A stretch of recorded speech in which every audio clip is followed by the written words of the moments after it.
over here you can see that I have this blog right here, and I'm accessing this by using an incognito window so that I'm accessing this as an anonymous user.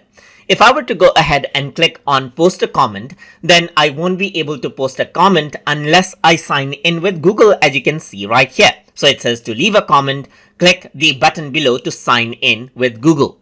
But you may want to enable anonymous comment as well. So to do that, from your dashboard, you need to go around under settings and then scroll down onto the comment section. And over here, you can see who can comment is an option.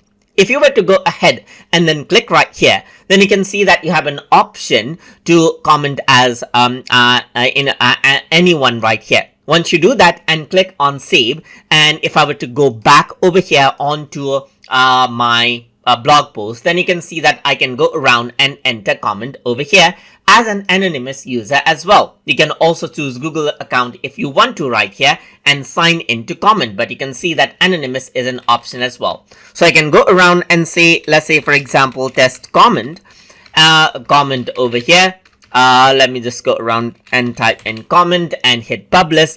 And what happens is that this comment will be published over here as an anonymous person addressed it. So if I were to go around over here and change this out to, let's say, only members of this blog, now what happens is that this blog is logged again. So right now it's not blocked, but if I were to go around and refresh this, now you can see it says sign in with Google, and only those members who are have access, and that is permission to this blog right here, will be able to comment on it right here.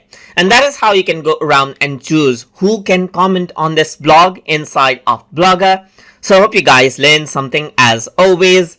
And as always, please like, comment, share, and subscribe.